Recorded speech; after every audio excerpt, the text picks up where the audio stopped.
सभी दर्शकों को हमारी ओर से नमस्ते। आयुष प्रोग्राम में आप लोगों का हम स्वागत करते हैं। ये आप ही लोगों का प्रोग्राम है और इसमें किसी न किसी बीमारी पर चर्चा की जाती है। डॉक्टर जी इसके बारे में, बीमारी के बारे में बात करते हैं, प्रिवेंशन क्या है और इसमें क्या करना है, ये सब जानकारी देते हैं। आज हम पिछले प्रोग्राम की तरह अल्जाइमर ही पर बात करेंगे क्योंकि इसमें काफ़ी और जानकारी डॉक्टर जी देंगे। तो चलिए हम आपको फिर मिलवा रहे हैं डॉक्टर ईश शर्मा जी से। डॉक्टर जी हमारे में नमस्कार। डॉक्टर जी हम आगे बढ़ने से पहले थोड़ा सा रिकैप कर लेते हैं। जिन लोगों ने प्रोग्राम नहीं देखा तो थोड़ा सा उनको ये पता चल जाएगा बीमारी जो है अल्जाइमर किस तरह की बीमारी है। जैसा कि पिछली बार रत्नमाला जी हमने बात की थी कि अल्जाइमर्स क्या होता है, तो ये डिमेंशिया यानी कि याददाश्त चले जाना, स्मृति क्षय का एक प्रकार है। 70% जो केस हैं याददाश्त जाने के वो अल्जाइमर्स की वजह से होते हैं और इसकी खासियत ये है कि प्राय ये बहुत धीरे धीरे ये प्रॉब्लम बढ़ती है। तो उससे अगर रोगी बार बार भूल रहा है, उसकी भाषा की वोकेबुलरी कम हो रही है, कभी रास्ता तक भूल गया, तो और उम्र 65 से ऊपर है, तो ये शक होता है सबसे पहले अल्जाइमर्स का। और डॉक्टर को मिलने के बाद में फिर कई प्रकार के टेस्ट कर कर ये कंफर्म किया जाता है कि अल्जाइमर्स ही है या किसी और वजह से है। उसमें कई प्रकार के आईक्यू टेस्ट हैं, रीजनिंग टेस्ट हैं और उनसे पता लगता है कि पेशेंट का जो है कैसा है, याददाश्त की स्थिति कैसी है। एमआरआई स्कैन करवाया जाता है। एमआरआई स्कैन में नज़र आता है कि ब्रेन का डीजनरेशन हुआ है कि नहीं हुआ।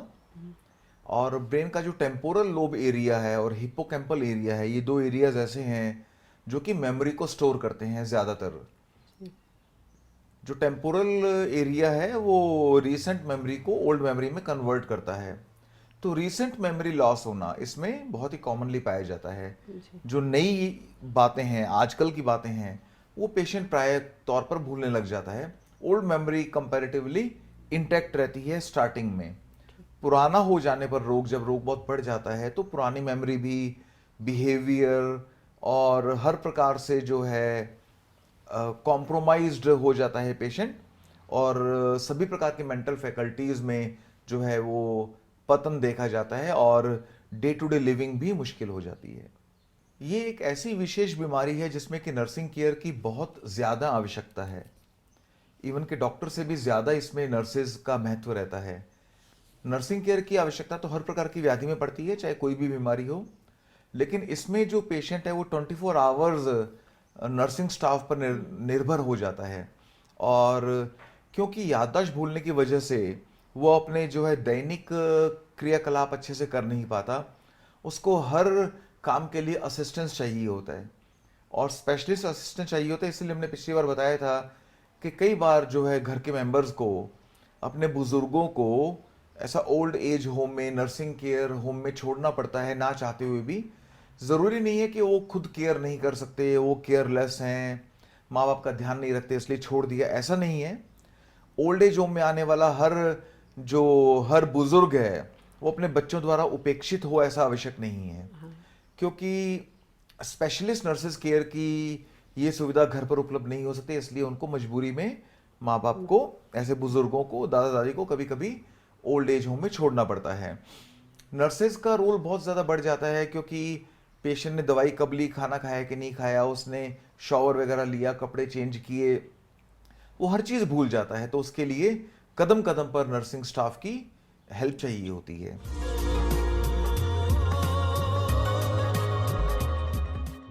मैं ऑफिसर इंचार्ज गोविंदा रामन आश्रम के हूँ। मिस्टर जगनारायण जब आए हुए यहाँ पर एडमिशन के लिए, वो उसका स्वास्थ्य बहुत बिगड़ा हुआ था। इमेजिन नहीं करते थे। अब उसका स्वास्थ्य बहुत अमेलियोरेशन हो गया, सुधर गया बा। और रिटेनियर भी करते हैं उसका मंत्र और खूब गाना भी गाए हैं। ठीक है। अभी यहाँ पर आश्रम में बहुत से लोग आते हैं, तरह तरह की बीमारी है, लेकिन जो अल्जाइमर है, हमने देखा है कि हमारे जो केयरर हैं बहुत ही ध्यान देना पड़ता है। क्योंकि जिन लोगों को अल्जाइमर है वो भूल जाते हैं क्या करते हैं, कहाँ जाना है, तो बहुत ही केयरफुल रहना चाहिए। तो जिनके घर में जिन लोगों को ये बीमारी है, तो हम यही मांग करते हैं कि उनको बहुत ही प्यार प्रेम से धीरे धीरे बहुत ही केयरफुल होना चाहिए, क्योंकि ये लोग भूल जाते हैं, छोटी छोटी बातें को भूल जाते हैं। तो इनके याददाश्त लाने के लिए, जैसे बहन जी ने कहा, मंत्र का उच्चारण करना चाहिए, कुछ फिल्म देखना चाहिए, एक दो पुस्तक पढ़ना चाहिए, ताकि धीरे धीरे ये याददाश्त वापस आए। ये अल्जाइमर बीमारी जो है ये बहुत केयरफुल इन लोगों का रहना चाहिए। और हमारे जो कर्मचारी लोग जो है, जो काम कर रहे हैं, ये लोग बहुत ध्यान से इन लोगों के देखभाल करता है। और सेवा जो है इन लोगों को सभी प्रकार से होता है यहाँ। और ये बीमारी जो है ये इन लोगों के कम करना चाहिए, तो उसको बहुत से प्रेम से बात करना चाहिए और इन लोगों के साथ रहना चाहिए और ध्यान देना चाहिए इन लोगों पर। तो धन्यवाद है, ऐसे कार्य करता है यहाँ, ये लोग बहुत ध्यान देता है और इसको ट्रेन किया है ऐसा काम करने के लिए। और ये तो कृपा है ईश्वर की इन लोगों को देख अच्छे से रखे, और ताकि इन लोगों की बीमारी जो है कम हो और स्वास्थ्य अच्छा रहे।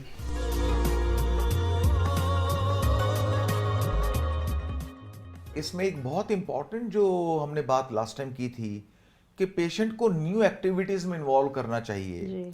ड्राइंग में, नई हॉबी सीखने में और म्यूजिक में, आर्ट में उसको इंटरेस्ट लेना चाहिए।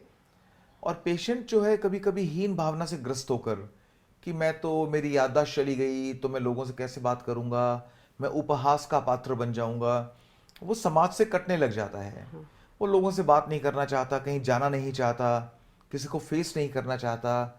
इस इंफीरियोरिटी कॉम्प्लेक्स की वजह से उसे दूर करने के लिए हमें उसे समाज में लेकर जाना है और याददाश्त जो चली गई है उसका उपहास नहीं बनाना, उसे सपोर्ट करना है, याद दिलाने की कोशिश करनी है, नई नई बातें करनी है, तो रोगी को ये ना लगे कि मेरा मजाक उड़ाया जा रहा है।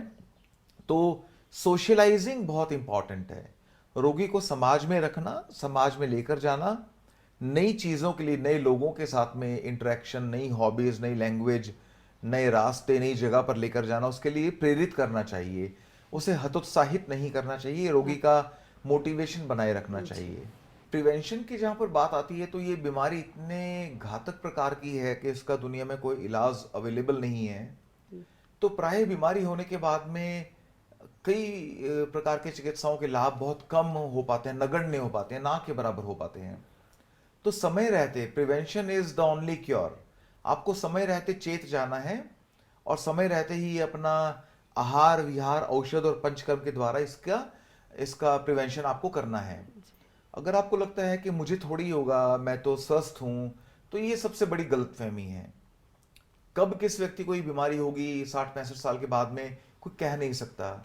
कोई ये नहीं कह सकता कि मेरे रिपोर्ट्स नॉर्मल हैं, मेरा एमआरआई स्कैन नॉर्मल है, मेरा जो है जीनोमिक प्रोफाइल नॉर्मल है, तो मुझे तो ये नहीं होगी, मेरे तो घर में भी किसी को नहीं थी। ऐसा नहीं है, सभी को इसका प्रिवेंशन मान के पहले चलना पड़ेगा, प्रिवेंशन करके चलना पड़ेगा, तभी लाभ होगा।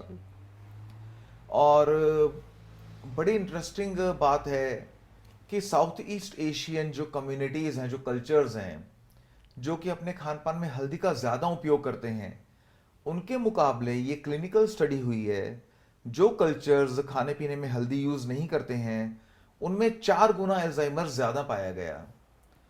यानी कि हल्दी कंज्यूम करने वालों में, जिन्होंने सारी जिंदगी हल्दी खाया बचपन से, उनमें ये बीमारी 1/4 पाई गई। हल्दी ना खाने वाले लोगों में 4 गुना ज्यादा पाई गई, एग्जैक्टली 4.4 टाइम्स, 4.5 गुना ज्यादा अल्जाइमर्स हुआ। तो इसीलिए आपको खान पान में जैसे हल्दी का ज्यादा प्रयोग करना है, खान पान के सिद्धांतों को अच्छे से मानना है, जो लास्ट टाइम बताया। अगर मैं रिकैप करूं, ठंडी चीज़ों का, क्योंकि ये वात की बीमारी है, आयुर्वेद इसको वात प्रकोप मानता है, तो वायु से प्रकोप से बचने के लिए क्या ज़रूरी है?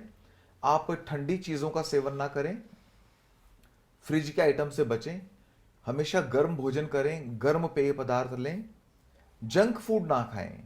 जंक फूड 6 महीने से 12 महीने से बनकर और एक कोल्ड स्टोरेज की शेल्फ पर आपका वेट कर रहा है, वो भोजन 6 महीने पुराना है, 12 महीने पुराना है, साइंटिफिकली या लेबोरेटरी पैरामीटर्स पर वो भोजन खराब नहीं है, तभी वो मार्केट में आया, वेरियस अथॉरिटीज ने उसको पास किया और बोला गया इस भोजन की शेल्फ लाइफ जो है 3 महीना है, 6 महीना है, 12 महीना है।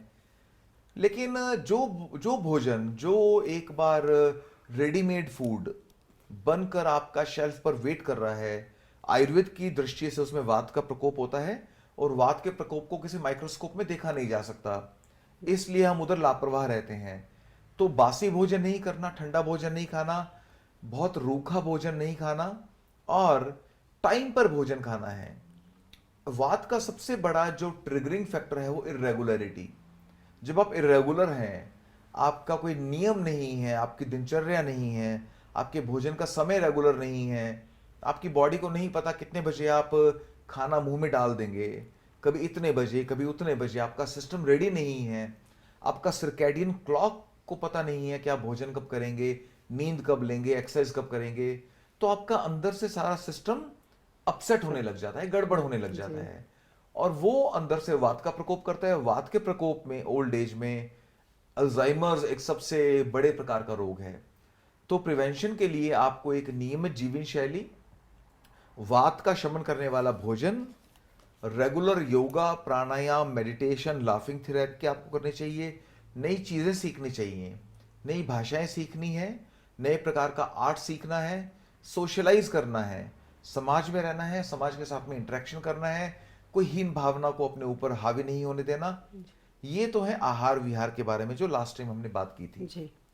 2 पक्ष और हैं जिनके बारे में इस बार बात करेंगे, कौन सी हर्ब्स हैं और कौन सा पंचकर्मा है जो कि अल्जाइमर से प्रिवेंशन में और ट्रीटमेंट में हेल्प कर सकता है। डॉक्टर जी, अब हम हर्ब्स पर आते हैं जो हम यूज़ कर सकते हैं ताकि इसको और ज़्यादा ये बीमारी और न बढ़े, तो इसमें क्या विचार देंगे? हर्ब्स की अगर हम बात करते हैं, जैसा कि हमने आपको बताया कि किसी भी चिकित्सा को करने के लिए हमारे पास में 4 आधार रहते हैं। आहार मतलब आपका डाइट, वो सबसे इंपॉर्टेंट है। विहार आपकी एक्टिविटीज, लाइफस्टाइल, जी। और तीसरे नंबर पर आता है हर्ब्स और चौथे नंबर पर पंचकर्मा। तो आहार विहार की बात हो चुकी है, अब हर्ब्स की बात करते हैं। अल्जाइमर्स में, स्मृति क्षय में, स्मृति नाश में जो हर्ब्स बहुत इंपॉर्टेंटली आयुर्वेद में रेप्यूटेड हैं, उनमें ब्रह्मी, अश्वगंधा, शंखपुष्पी, जटामांसी और तगर, वचा, मुलट्ठी, ये हर्ब्स हैं जिनकी बहुत रेपुटेशन है। अभी हम रिसर्च बेस्ड हर्ब्स की बात कर लेते हैं।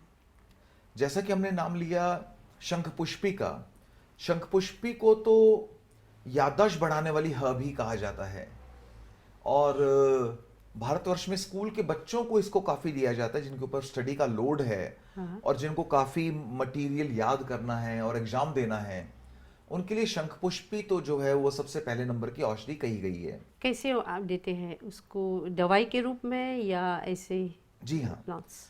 शंखपुष्पी के प्लांट का काढ़ा बनाकर दिया जाता है। ये छोटा प्लांट होता है तो इसको उबाल कर काढ़ा बनाकर पीने को दिया जाता है और मार्केट में रेडीमेड इसके सिरप भी अवेलेबल हैं। तो मार्केट प्रिपरेशंस पर तो हम नहीं जाएंगे, लेकिन आप खुद इसको लेकर, इसको कूट कर, इसको पानी में उबाल कर, इसको छान कर पी सकते हैं, काढ़ा बनाकर पी सकते हैं। शंखपुष्पी का पाउडर भी आता है और शंखपुष्पी का काढ़ा बनाकर भी पिया जाता है। काढ़ा बनाकर पीना ज़्यादा इफेक्टिव रहता है और अगर आपके पास में काढ़ा बनाने का और आपके पास में अगर प्लांट अवेलेबल नहीं है तो इसका पाउडर भी लिया जा सकता है। एक स्टडी के मुताबिक जब अल्जाइमर्स डिजीज चूहों में पैदा की गई, ओल्ड एज चूहों में, और उनको शंखपुष्पी दिया गया तो 7 दिनों के अंदर अंदर उनमें जो है मेमोरी वापस आने के लक्षण मिलने लग गए। 7 दिनों में चूहों की याददाश्त वापस आने लग गई। तो ऐसा लैब स्टडीज में पाया गया। शंखपुष्पी के बाद में हम लोग अश्वगंधा की बात करते हैं। अश्वगंधा जो है हर प्रकार के ब्रेन डिसऑर्डर्स में, इट कुड बी, चाहे वो न्यूरोलॉजिकल है, चाहे साइकेट्री है, चाहे वो किसी भी प्रकार का है, सब में लाभ करती है। और ब्रेन फंक्शंस में ये पाया गया कि जब अल्जाइमर्स पैदा होता है तो हमारा हिप्पोकैम्पल और टेम्पोरल लोब में ब्रेन का कुछ हिस्सा सूखने लग जाता है, उसको बोलते हैं प्लाक फॉर्मेशन। प्लाक का मतलब है सूखा हुआ टुकड़ा। तो ब्रेन का कुछ हिस्सा सूख कर प्लाक में कन्वर्ट हो जाता है। अच्छा। और एक विशेष प्रकार के चूहे रहते हैं जिनको बोलते हैं J20 माइस। कई प्रकार के चूहे होते हैं, उनमें एक विशेष प्रकार के चूहे J20 माइस। J20 प्रकार के चूहों में जब अल्जाइमर्स बनता है तो इंसान की तरह ही बनता है, उसी एरिया से स्टार्ट होता है, उसी प्रकार से बढ़ता है। तो अल्जाइमर्स की स्टडी के लिए J20 प्रकार के चूहे बेस्ट रहते हैं। उनमें जब अश्वगंधा दिया गया तो देखा गया कि उनमें प्लाक बनने का रेट कम हो गया और उनका कुछ प्लाक नॉर्मलाइज भी होने लग गया। अच्छा। तो ये बहुत ही प्रॉमिसिंग स्टडी है अश्वगंधा पर, जो कि अल्जाइमर्स के खिलाफ इसकी एफिकेसी को साबित करती है। अच्छा, ये अश्वगंधा कैसे ले जी सकते हाँ। हैं? अश्वगंधा का रूट लिया जाता है, इसके जड़ का प्रयोग किया जाता है और जड़ का पाउडर लेना बेस्ट रहता है। तो अश्वगंधा के, इसीलिए हम लोग अश्वगंधा को हमेशा अश्वगंधा मूल बोलते हैं। अश्वगंधा की जड़, मूल मतलब जड़। अश्वगंधा मूल को लेना है, पाउडर फॉर्म में लेना है और बहुत पहले लेना स्टार्ट करना है। जब आपकी आयु 40 के आसपास है तभी आपको थोड़ा थोड़ा स्टार्ट करना चाहिए।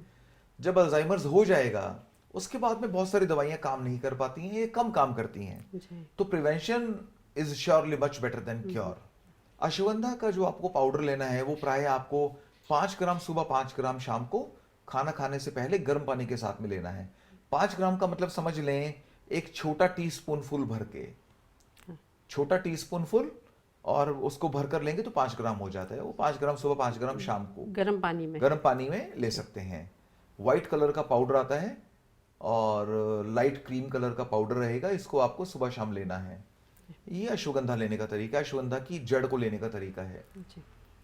इसके बाद में जो अगली हर्ब सबसे इंपॉर्टेंट है शंखपुष्पी अश्वगंधा के साथ में, वो है हल्दी। अभी हल्दी के बारे में मैंने आपको बताया कि हमारे किचन में जो साउथ ईस्ट एशियन कल्चर्स हैं वो हल्दी को रेगुलर यूज करते हैं और उनमें अल्जाइमर्स होने का जो डर है वो ओनली 25% है। जो कल्चर्स हल्दी नहीं खाते उनमें 4 गुना ज्यादा अल्जाइमर्स होता है और 2030 तक ये माना जा रहा है कि 2 बिलियन, पूरी दुनिया में 2 billion people will be suffering from Alzheimer's. तो 2 बिलियन में आप ना हो, इसके लिए आपको अभी से प्रिकॉशन लेना पड़ेगा। हल्दी का अपने किचन में प्रयोग थोड़ा ज्यादा कीजिए, बहुत ज्यादा भी नहीं खाना, जितना हल्दी खाते हैं थोड़ा सा बढ़ा दीजिए, 20-30%। और सबसे अच्छा तरीका क्या है, सुबह उठते ही गर्म पानी में एक छोटा चम्मच हल्दी घोलकर 5 ग्राम हल्दी को सुबह सुबह गर्म पानी में घोलकर चाय की तरह पी लीजिए। तो ये हल्दी लेने का तरीका है। तो शंखपुष्पी, अश्वगंधा, हल्दी के बाद में अगली जो हर्ब है वो है ब्रह्मी। ब्रह्मी से 2 प्रकार की हर्ब्स ली जाती हैं, एक को गोटुकोला बोलते हैं, एक को मंडूक पर्णी बोलते हैं। सेंटेला एशियाटिका और बैकोपा मोनियरी, दोनों जो हैं बहुत ही लाभकर हैं। बैकोपा मोनियरी में पाए जाने वाले बैकोसिड ए और बैकोसिड बी प्रकार के एल्केलॉइड्स जो हैं वो मेमोरी एनहांसर्स हैं, सीधा सीधा याददाश्त को बढ़ाते हैं। और याददाश्त को बढ़ाएंगे इसका मतलब है कि टेम्पोरल लोब में प्लाक फॉर्मेशन को रिड्यूस करते हैं, तभी याददाश्त बढ़ेगी। तो सेंटेला एशियाटिका और बैकोपा मोनियरी, ये दोनों हर्ब्स मॉरिशस में बहुत अवेलेबल हैं, दोनों वैरायटी अवेलेबल हैं। और ये दोनों छोटे हर्ब्स होते हैं, इनको लेकर कूटकर पूरे पंचांग को, पंचांग का मतलब है कि पूरे पौधे को उखाड़कर, धोकर, कूटकर, छानकर, पीसकर, उबालकर आपको इसका काढ़ा पीना चाहिए। रूट्स भी उसको सब मतलब कि धोकर उसको, हाँ जी, धोकर और पूरे प्लांट को उबालकर पीना चाहिए। जी। कितने ले सकते हैं उस पे? तो ये छोटा प्लांट रहता है तो ये बेस्ट रहेगा कि एक व्यक्ति एक प्लांट को सुबह उखाड़ कर धो ले, उसमें मिट्टी वगैरह सब निकल जाए, अच्छे से धोकर उसको थोड़ा पाउंड करके, थोड़ा बीट कर कर और 1 गिलास पानी में उबालिए, आधा गिलास पानी बचाइए और छानकर पी लीजिए गर्म गर्म। ये एक पौधा प्रतिदिन पीना लाभकर रहता है। आप इसको अपने बैकयार्ड में, अपने घर के गार्डन में या गमलों में उगा सकते हैं। तो ये जो भी हमने हर्ब्स की बात की है, इन सब पर साइंटिफिक स्टडीज हुई हैं और लेबोरेटरी एनिमल्स में ये याददाश्त बढ़ाने वाली पाई गई। इसके अलावा जो प्लाक फॉर्मेशन है टेम्पोरल लोब में और हिप्पोकैम्पल एरिया में जब ब्रेन के ये हिस्से सूखने लग जाते हैं, वहाँ पे प्लाक फॉर्मेशन होता है। प्लाक फॉर्मेशन को ये हर्ब्स डिले करती हैं। लैब एनिमल्स में इन्होंने प्लाक फॉर्मेशन को कम भी किया, प्लाक फॉर्मेशन को रिवर्स किया। तो ये साइंटिफिकली प्रूवन है। आयुर्वेद में इनका वर्णन तो 10,000 वर्ष पुराना अवेलेबल ही है, लेकिन आज का विज्ञान भी इनकी कारमुकता को, इनकी एफिकेसी को मानता है और प्रमाणित करता है। लेकिन एक बात दोबारा से हम बोलना चाहेंगे, इनको लेना बहुत पहले स्टार्ट करना है आपको। 40 इयर्स के बाद में आपको इसको थोड़ी थोड़ी मात्रा में लेना स्टार्ट करना चाहिए। जब आप 60-65 के हो जाएंगे और भगवान ना करे अगर अल्जाइमर्स के लक्षण आने लग गए, तब ये हर्ब्स भी उतना लाभ नहीं दे पाती हैं। इनके अलावा वात शामक जितनी भी औषधियां हैं, जैसे हमारा एरंड है, रासना, गोखरू, पुनर्नवा और अनंता, इन प्रकार की हर्ब्स को लेना चाहिए। उनमें से कुछ हर्ब्स मॉरिशस में अवेलेबल हैं, कुछ हर्ब्स अवेलेबल नहीं हैं। एक बेसिक जो मैकेनिज्म है हमारे आहार विहार औषध का, आयुर्वेद मानता है कि जब कभी किसी भी सेल का मेटाबॉलिज्म प्रॉपर नहीं रहता है, जब सेल का मेटाबॉलिज्म स्लो डाउन होने लग जाता है, तभी वहां पर स्रोतरोध होता है, उसमें चैनल ऑब्स्ट्रक्शन होता है, उसमें इंक्लूजन बॉडीज आने लग जाती हैं, वो चैनल ब्लॉक, उसका ब्लड सप्लाई ब्लॉक करने लग जाती हैं। जब कभी सेल अच्छे से अपने मेटाबोलाइट्स को, टॉक्सिन्स को और वेस्ट प्रोडक्ट्स को अपना सेल बाहर नहीं निकाल पाता है, तो वेस्ट प्रोडक्ट जो है मेटाबोलाइट्स हैं, वो सेल के ब्लड सर्कुलेशन को ब्लॉक कर देते हैं। उससे सेल की डेथ आरंभ हो जाती है और लाखों की संख्या में वहां आसपास के सेल मरने लग जाते हैं। तो मेटाबॉलिज्म को बढ़ाने वाले जो हर्ब्स हैं वो इसमें विशेषकर लाभ करती हैं। तो ये जो ब्रेन स्पेसिफिक हर्ब्स का नाम लिया, शंखपुष्पी, अश्वगंधा, ब्रह्मीश, जटामांसी, तुलसी, और ये तो ब्रेन स्पेसिफिक हर्ब्स हैं। इनके अलावा जो जनरल मेटाबॉलिज्म को बढ़ाने वाली हर्ब्स हैं, जैसे कि ब्लैक पेपर और जिंजर, ये जनरल मेटाबॉलिज्म को बढ़ाती हैं और बहुत ही फाइन लेवल पर, सेलुलर लेवल पर ऑपरेट करती हैं। पेट के थ्रू, लीवर के थ्रू प्रोसेस होकर ये ब्रेन तक में जाती हैं और वहाँ के मेटाबॉलिज्म को स्टार्टल करती हैं, इग्नाइट करती हैं, ट्रिगर करती हैं, जिससे कि हर सेल का मेटाबॉलिज्म प्रॉपर बना रहता है, ब्लड सर्कुलेशन प्रॉपर बना रहता है। उससे भी ये आपका अल्जाइमर्स पैदा नहीं हो पाता। इसीलिए अगर आपका मेटाबॉलिज्म स्लो है, अगर आपकी बॉडी में ब्लड में कोलेस्ट्रॉल ज़्यादा है, हमने ओबेसिटी बोला था पिछली बार, अगर आप में मोटापा है, मोटापा होने का मतलब ही आपका मेटाबॉलिज्म स्लो है। आपके शरीर के फैट को आपका मेटाबॉलिज्म जला नहीं पा रहा। अगर मोटापे के रूप में आपका स्लो मेटाबॉलिज्म दिख रहा है, तो वही स्लो मेटाबॉलिज्म ब्रेन में भी हो रहा है जो दिख नहीं रहा। अच्छा। और अल्जाइमर्स को पैदा कर रहा है।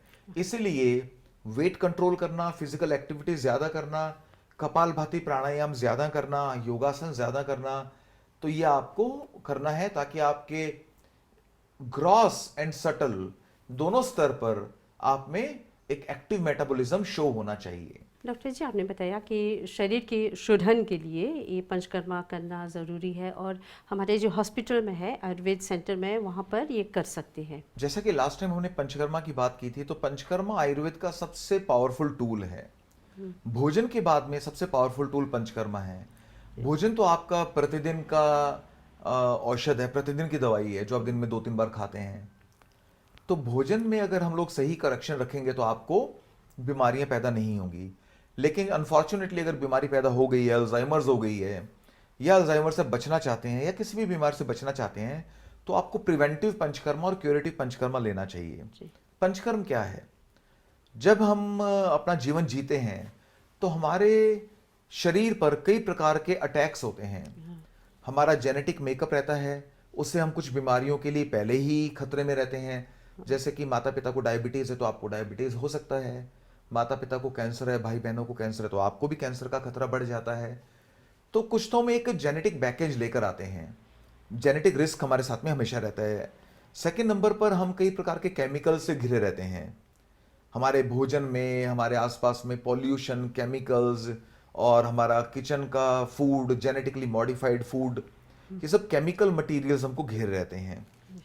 चोट लगना, उम्र हो जाना, स्ट्रेस लेना और गलत खान पान, गलत भोजन करना, ये सारे के सारे अटैक हमारी बॉडी पर, माइंड पर चलते रहते हैं।